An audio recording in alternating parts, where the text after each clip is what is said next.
All right, we don't want to keep you up too late past your bedtime, so grab that pen or pencil or crayon or marker or whatever you got, and let's start things out. We're going to just take you step by step through something fun tonight. And I don't really even care if you think you're not an artist because this is really not going to be a hard one tonight. So you draw a couple lines like this. We're gonna kind of draw like a U with straight edges. Okay, pretty simple. And then I'm going to draw a couple little lines up at the top, sticking out like that. Okay. Then we're going to draw basically a smiley face, a little smiley face, So kind soon? of like this. This is what I mean. The shape of a smiley face kind of looks like a box Nice. of McDonald's fries, doesn't it? It does. But Or a bib. a bib, yeah, a tank top. What else could it be? All right. Well, what we're going to do now is we're going to draw a series Paul's like, nailed it. of crayons. Yeah, we kind of gave the hint at the beginning of the show. So we're going to draw a series of vertical lines here. However many fit in the little box French that you drew. Okay. fries. Yeah. They just still look like French I fries, but now know. we're going to draw a line straight across the top, just like this. And then we're going to draw another line under that, like this. And then we're going to draw another line under that, but this one's going to be curvy. Oh yeah. Like that. All right. Now we're going to draw our little tips of our crayons. Little tips. Now, if you want to draw them sharp, you know, draw a triangle, but you leave it with a flat top like that. There's a brand new sharp crayon. That's the best. That's the best. That is the Or best. if you want to have a little nubby crayon. No, You no can do that. nubbies. Or if you're, do one of those things where you draw on the sidewalk and it kind of gets angled like this. You know, we all know these different versions. This is after, you just kind of started a while. For some reason, I'm picturing these like fingernails, like after someone's been like scrubbing the shower or something. Ugh, no, keep that to yourself. All right. Now we're gonna make this a little bit whimsical. So we're gonna give these crayons some personality. So this is up to you to add some little smiley faces. You can do a regular smiley face here. Aw, that's You could cute. do what else could we do? We could do it shocked, like he's shocked that he's got this So little nubby. nubby. We could do a smiling one. By the way, like Jennifer this. Tackett is hungry for French fries. There So you there, go. we've done that to you. I'm sorry. This one we're gonna do with some lips. Ooh, that's Okay. that's so cute. Little lady like that. Yes. What else? With this guy, we're gonna make where he's a little bit. Maybe he's clenching his teeth. Mike Schroeder, you're gonna laugh at this. The first time you put that graphic up, I thought it was Iron Man, and I was like, "Is there an Iron Man icon?" Oh, that's the fries. Yeah, but from this distance, it looks like Iron Man. And then you put it up 3 times, and I'm like, Iron Man 3 times? And then it clicked. I'm like, French it. fries. So there we go. So then it's kind of fun. You can decide what colors you want to make these. So we're gonna go with They're so cute.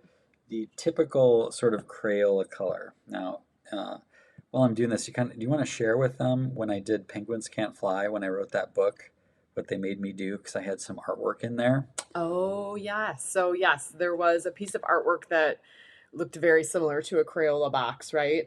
Because it was. Oh, it did have Crayola on it? Well, yeah, I think know. it did. And Okay. then, I can't remember now. Yes, it did. So this would have been back in 2014 when he was working with the publishers for Penguins Can't Fly.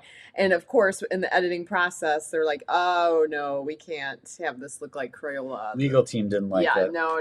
So he basically had to recreate the entire piece, taking out the Crayola model. Like, I don't know. I had to take out the word like Crayola, and then they made me change the lines to something a little bit more generic, and it was kind of like if you go to Aldi's or what's that the generic brands of things. So I basically changed it all digitally to look exactly like Rose Art, and no one cared. Because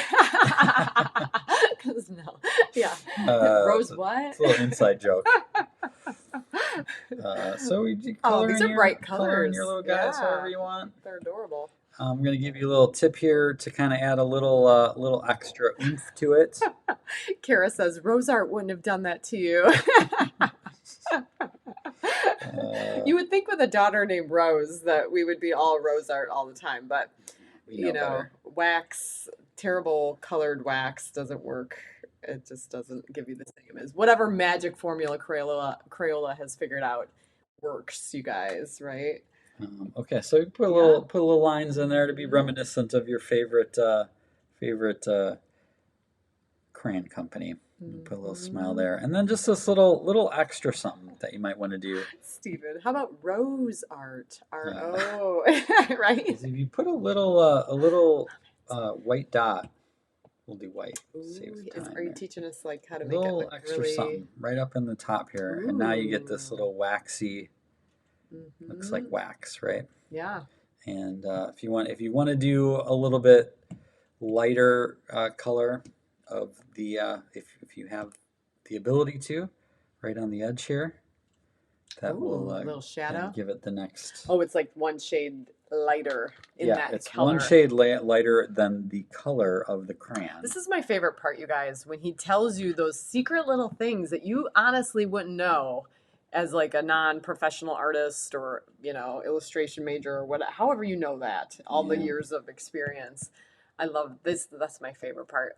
And and it's one of those talents, like if you are a singer, I mean, maybe there's like Willie has a beautiful singing voice, which we didn't actually get to hear tonight. You could tell though, couldn't you? You can just tell how he it's kind of rich. did a couple things, even when he's talking about the jazz. Right. Thing You're like, on. just sing, Willie. But it'd be hard to teach someone how to sing better quickly. But these little dots and the little shadows, all of a sudden your art like has new depth and I don't know, it just makes it look more realistic. Yeah, well, and because that wax is shiny, and so that adds just that little thing, and then you just reserve those highlights. You don't want to overdo highlights. Yeah. Just that little bit to take it to the next level. And I'm going to make a little. We got to encourage a group of 100 people from Michigan today and taught them to do the Weeds and Wishes drawing.